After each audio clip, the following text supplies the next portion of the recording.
শরীফুল ইসলামের 2 ওভারে 21, নাহিদ রানার 3 ওভারে 30। যেখানে মাত্র 145 রানেই অল আউট হায়দ্রাবাদ কিংসম্যান, সেখানে 5 ওভার বোলিং করেও 10 উইকেটের কোনোটিই পাননি টাইগার 2 পেসারের কেউই। পিএসএল এ প্রথমবার বল করতে এসে অভিষেক ম্যাচেই উইকেট শূন্য থাকতে হলো নাহিদ রানাকে। দলের 6 বোলারের মাঝে 10 বা তার বেশি রান খরচ করা বোলারও এই দুজনেই। অভিষেক ম্যাচে এমন পারফরম্যান্স নিশ্চয়ই ভুলে যেতে চাইবেন নাহিদ রানা।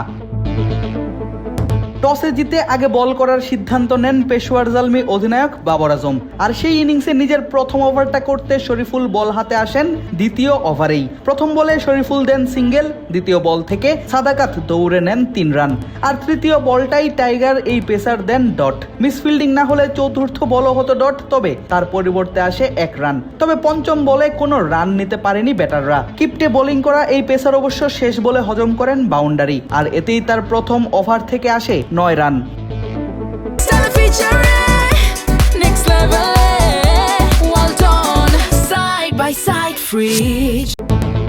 ইনিংসের ষষ্ঠ ওভারে বোলিংয়ে আনা হয় অভিষিক্ত নাহিদ রানাকে। ততক্ষণে ইফতেখারের বোলিং তোপে মাত্র 34 রানেই 4 উইকেট হারিয়েছে হায়দ্রাবাদ কিংসম্যান। আর পিএসএল এ নিজের অভিষেক বলেই রানা হজম করেন লেগ বাই বাউন্ডারি। পরের বলে সিঙ্গেল, তার পরের বলে আসে 2 রান। চতুর্থ বলে অবশ্য ডট আদায় করেন রানা। পঞ্চম বলে কুশাল পেরেরার কাছে ছক্কা হজম করেন এই এক্সপ্রেস বোলার। আর পাওয়ার প্লের শেষ ওভারের শেষ বলে আসে 4। পিএসএল এ নিজের প্রথম ওভারেই রানা হজম করেন 13 রান। নিজের আগের ওভারে 13 রান খরচ করা নাহিদ রানাকে আবারও আনা হয় ইনিংসের 10ম ওভারে। প্রথম 2 বলে 2টি সিঙ্গেল দিয়ে রানা তৃতীয় বলে আদায় করেন ডট। অবশ্য চতুর্থ বলেই তাকে বাউন্ডারি হাঁকান পেরেরা। পঞ্চম বলে 2 আর ওভারের শেষ বলে 1 রান এলে নাহিদ রানার দ্বিতীয় ওভার থেকে আসে 9 রান। 2 ওভারে 22 রান দিয়েও কোনো উইকেট পাননি রানা।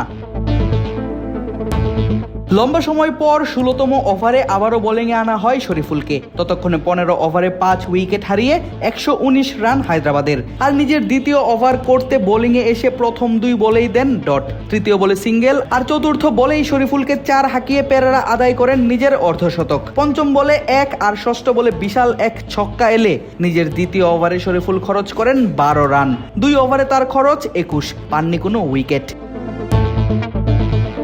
18তম ওভারে আনা হয় নাহিদ রানাকে। 2 ওভারে 22 খরচ করা এই পেসার প্রথম বলেই এসে দেন 2 রান, তবে দ্বিতীয় বলেই হজম করেন বাউন্ডারি। তৃতীয় বলে দৌড়ে 2 রান নিতে গেলে হুনাইন শাহ হন রান আউট। ওভারের বাকি 3 বলে 2টি ডট আর 1 সিঙ্গেল দিলে রানার তৃতীয় ওভার থেকে আসে 8 রান।